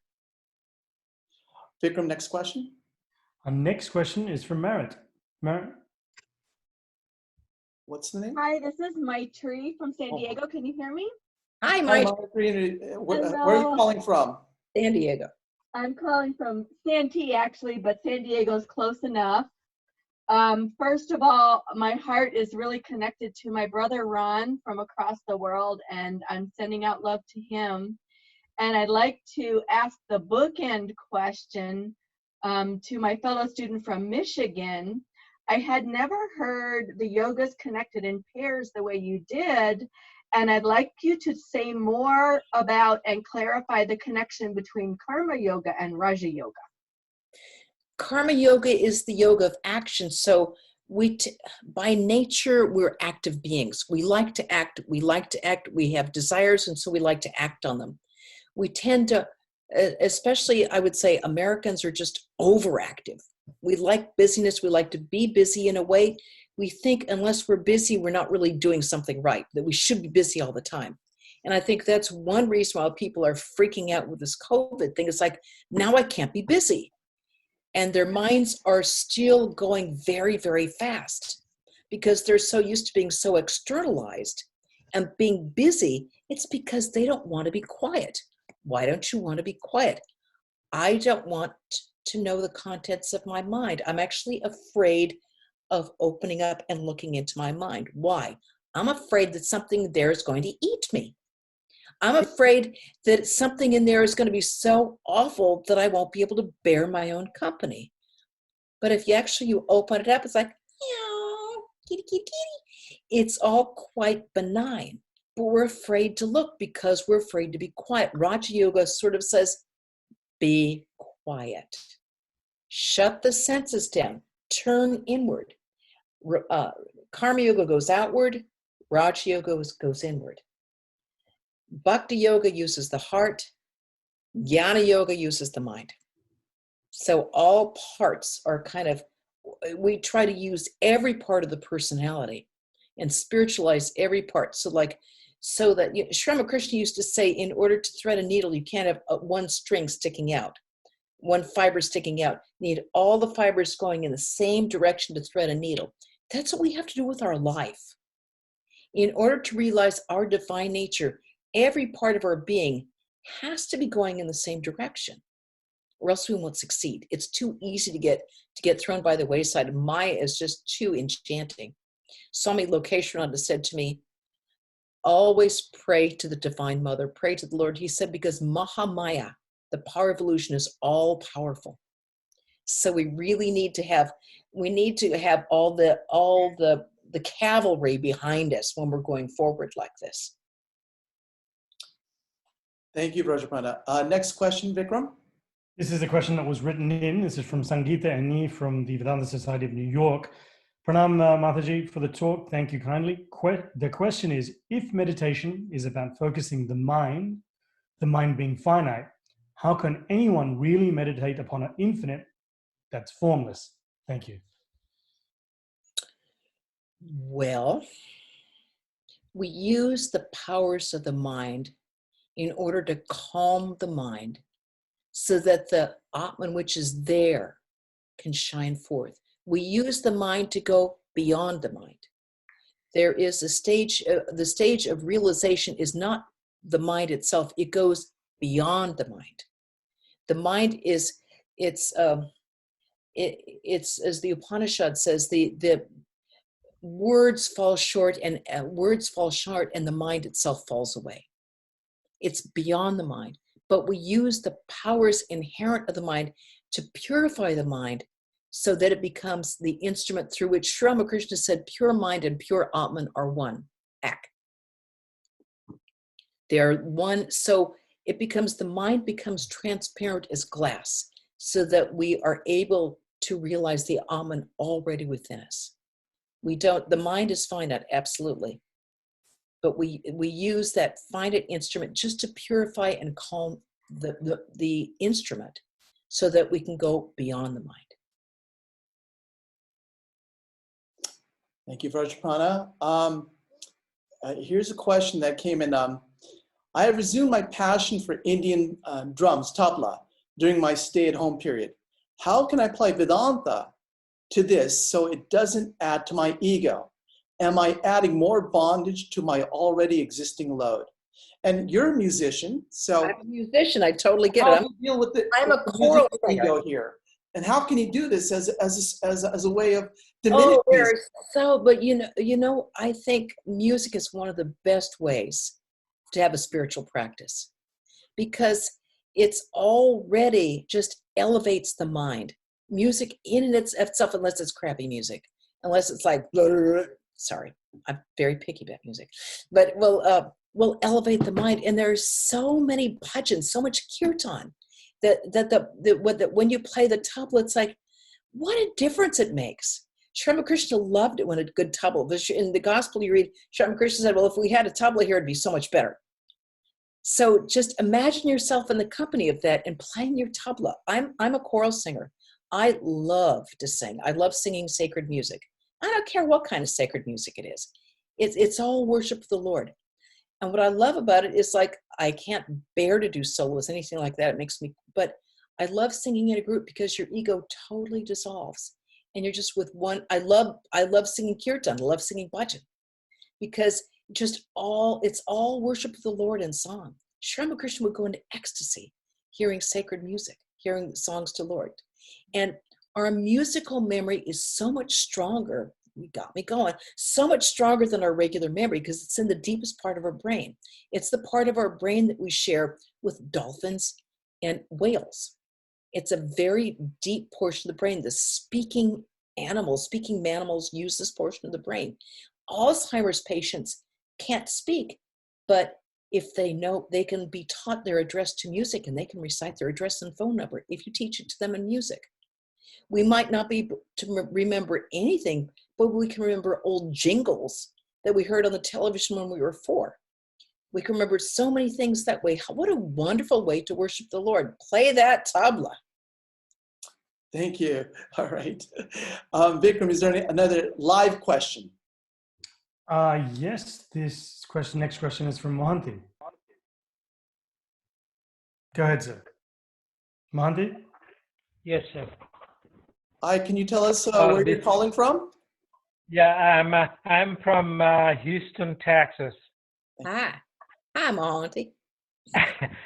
This is by heart from probably Alan Watts, I guess. He told one time, his talk I listened to, he told, a moral man is a free man.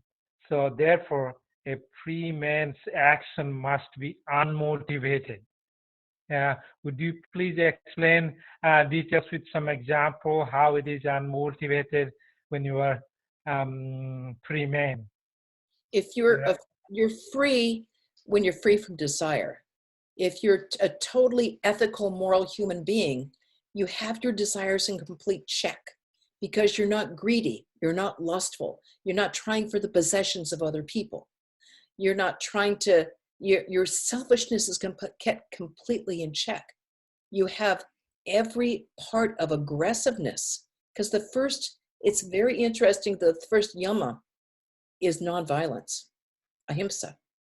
Nonviolence is on, there are so many, it's not just killing somebody, it's not hurting their feelings, it's not wounding them verbally, it's not saying something catty about them behind their back. I mean, it goes into so many different levels. So the extent of purification it takes to do these moral virtues is really quite phenomenal, because it gets more and more subtle. The more we become aware of the movements of our mind, the more subtle and the greater amount of purification there is. The greater amount of purification, the more the Atman can shine forth, because it's only our ignorance, it's only the coverings of ignorance in our mind that's preventing it from shining forth. Okay, the next question here is asking, my Ishta Devata has been Jesus for most of my life. I'm an Episcopalian Anglican. I also feel deeply attracted to Sri Ramakrishna. Both are God and divine for me. You said that we can't switch puzzle pieces. I have on my own tried to integrate both. Well, how do I do this? I've tried japa with mantra to Jesus and Ramakrishna. Help me. You know, it's so interesting because we have a very close devotee here who was deeply Christian, loves Jesus very, very much, but loves Ramakrishna. And after she was given Diksha by Swami Swahananda, she felt like total remorse that she shouldn't have done it, that she was somehow betraying her Christian heritage. So she went to see Swami Swahananda, drove to Los Angeles to see him, and said, Swami, I feel like I shouldn't have been initiated because I love Jesus, and I meditate on Ramakrishna. I feel like I shouldn't be doing so. Jesus, Ramakrishna, and Swami just looked at her and went, same. And she went, oh, and it all fell away. There's only one infinite divine being that's taken in every age. Yada yadahi dharmasya glanir bhavati bharata abhyutanama dharmasya tadatmanam shrijam yaham. In every age I come back to, so in every age this divine reality takes form. The form that was Jesus took form as Krishna, took form as Rama, took form as Jesus. Love both forms. Two of Sri Ramakrishna's disciples, Swami Ramakrishnananda, Swami Saradananda, were disciples of Jesus. When Swami Saradananda went to St. Peter's Basilica, he knew exactly where one thing was. It had greatly changed, of course, but he knew. So it's part of our tradition. Sri Ramakrishna had the experience when Jesus merged into him. And he had this tremendous experience. No, they're completely compatible. Thank you.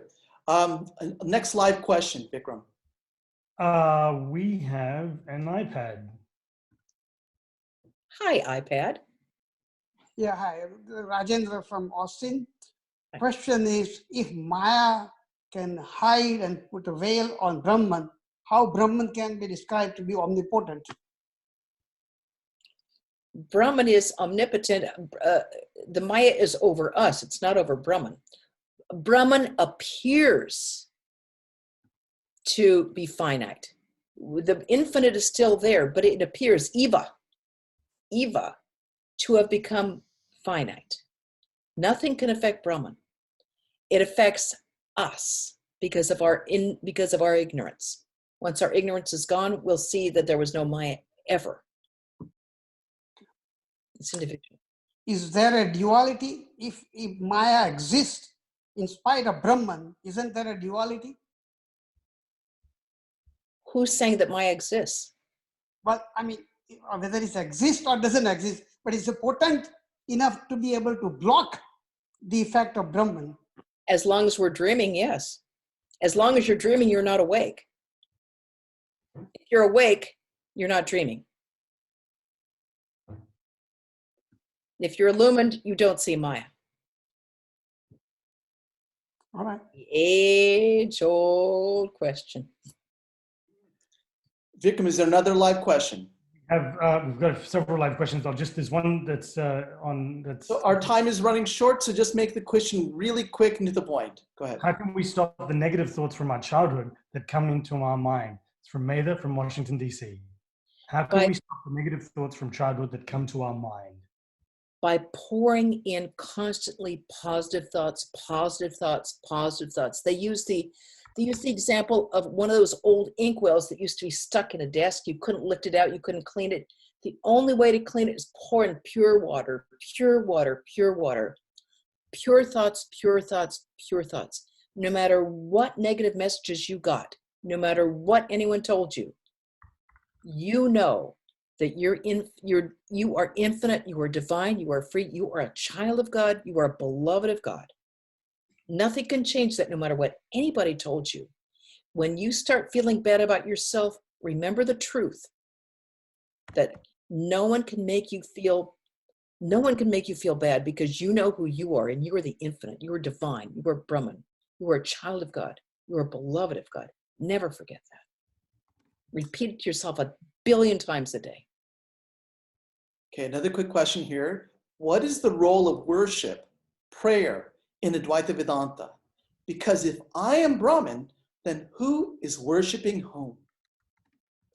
Well, even Shankara had beautiful hymns and prayers. Even Shankara performed worship of Saraswati. So there is a role, because as long as we're limited to a body, we were going to look at others' bodies for ideals. As long as we're aware of a mind, we're going to look for other minds to teach us.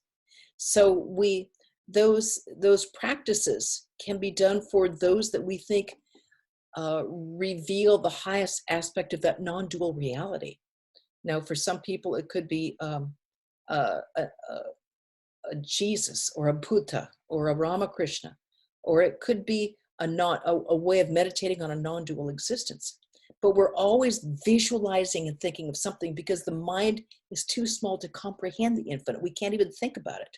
We think at the best the infinite sky or a deep or a fathomless ocean. But we're always thinking of something. It always has the limits because the mind has limits.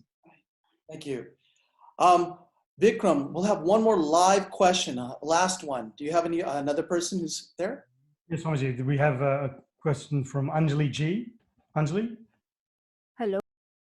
Hello, Anjali. Can you tell us where you're calling from? She's put herself on mute. Hi, Anjali. Hello. Hello. Yes, we can hear you. Can you hear me? Can you hear me?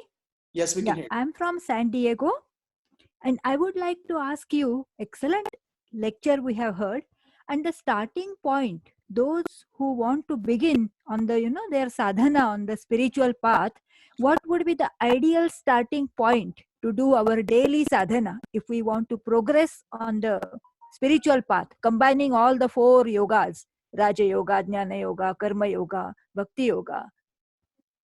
Well, it would depend on what is your temperament. Because if you're much more, because we all emphasize one yoga more than the others. One is sort of, so let's say if you were a bhakta, if you were a devotee of God, you would begin by starting your day going and bowing down in your shrine. Maybe you wave some incense, light a candle. Then for your Raja Yoga, you meditate. Then for your Karma Yoga, you think that you're cooking for the Lord, you're cleaning for the Lord, you're driving for the Lord, you're doing your job, whatever your job may be, for the Lord. You're taking care of the children or your parents for the Lord. You're taking care of your spouse for the Lord. If you were a jnani by temperament, you're watching the play of consciousness. You're saying, I'm doing this, but in fact, it's just the body and the mind doing this. I am pure consciousness. I'm untouched by all this. I'm doing this. I'm as if I'm an actor watching this play. going around me. And your whole day can be devoted to however this is where you really need a spiritual teacher. You really need your own personal spiritual teacher to sort of give you direction, because it really depends on the tendencies of your own mind. And all of our tendencies vary a great deal from person to person. Thank you, Vrajaprana, so much for this sensational session. It was a wonderful way to start off this Vedanta online course. What a talk. It was, and the questions, thank you everybody for participating and giving these insightful questions. All of these things really are helping each one of us to grow and get insights, and we're all helping each other. One thing I would like to add is, as a way to help you in your practices, we are going to be doing, this Saturday, we're having a guided worship and guided meditation class. And if you do want, for those that would like to, I'm going to share this where you can participate. You can go to the website at sandiegovedanta.org. You'll see here, and there you'll see upcoming programs. There's going to be on Saturday, April 25th, beginning at 7 a.m. Pacific Coast time. So if you're living in San Diego or the West Coast, that's 7 o'clock in the morning, and then you have to adjust for what that means to you in your time zone. From 7 a.m. to 8:30 a.m., we are going to be doing a guided worship where a simple guided worship to Sri Ramakrishna, to the divine. And basically worship here involves cleansing your body, cleansing your mind, invoking the divine within you, and then worshiping that divine spirit. That will be followed by a guided meditation by Swami Tyagananda, where he's going to explain a little bit about meditation and then guide us into a meditation itself. That whole process will be from 7 a.m. to 8:30 a.m. The Zoom link to get into it, there is a Zoom link there. So if you'd like to do that, you can get in there at that time. It'll open up 15 minutes before. Okay, for those that would like to do that. Another thing is that this session has been recorded, and if I should have gone back to that, we were going to try to, going back to that same website. Let me, if I just go back here really quick, show you the area. Hold on, share. Okay, if you go back here to the website, we are going to try to put a link. This is the class, this is the Vedanta online class on the website. Below this, where it says registration has now closed, we're going to try to put the link here. Give us a couple of days, 2 or 3 days, and we'll put the link here to where you can go and hear Vrajaprana's talk again. There was quite a lot of information, and if you map her talk, she really went from Brahman to all the various aspects and layers of Maya, and then how this world is produced, and then how do we see the world through the filtration of our own mind and the vasanas that it bears, and the law of action, every action, what it results for us, and how suffering comes into being. And basically she created a whole map. If you really listen to her talk again, you'll find you can map this whole talk. You can diagram point A, point B, point C. It's like an engineering course. And it's a beautiful way to begin your spiritual journey. Map all of this out, get an understanding, put a framework for yourself. If you don't have a framework yet, and then start to listen to talks, start to do your practices, and let your experiences fill in the gaps in between. And you'll start to see all of this is to result in your own personal transformation. And we'd love to hear after all of this, after the online course, after your own practices, how you're transforming. That's what we'd love to hear. So the next session will be next week, and that will be taught by Swami Atmarupananda. And that topic, Vikram, let me see what that topic is here. That topic is going to be the path of selfless service, karma yoga. The path of selfless service. So for those, again, we recommend that you come to every course, because every course builds to the next course. So for those that are action-oriented, come. If you're not, you're going to see how even karma yoga fits in, even if you're a bhakti, or even if you're a bhakta or a gyani. Where does karma yoga play its role in for your spiritual growth. So at this point, thank you very much. We will send an email out to you following Monday. Vikram, please take note of that. And also, we want to thank Vikram. Vikram is the person that you has been helping. This was supposed to be a small journey. It was supposed to be maybe like 50 people. It's come about to almost like 1,000 people. So we've had to go through a lot of trial and error. We are on our own doing this. And so thank you, Vikram, for all the amazing help he's doing in helping support this. And it takes a lot of work. Vrajaprana, thank you so much. What an incredible talk. Thank and you for I'd love to have you close, maybe give us a closing chant. And then we'll see everybody back next Wednesday. And if you want to come for Saturdays, a meditation and puja, you're welcome to come to that as well. So please join me if you know this. I'm sure you do. Om Purnamada Purnamidam Purnat Purnam Udachyate Purnasya Purnamadaya Purnameva Vashishyate. Om Shanti Shanti Shanti. Hari Om Tat Sat. Shri Ramakrishna Arpanamastu. Thank you.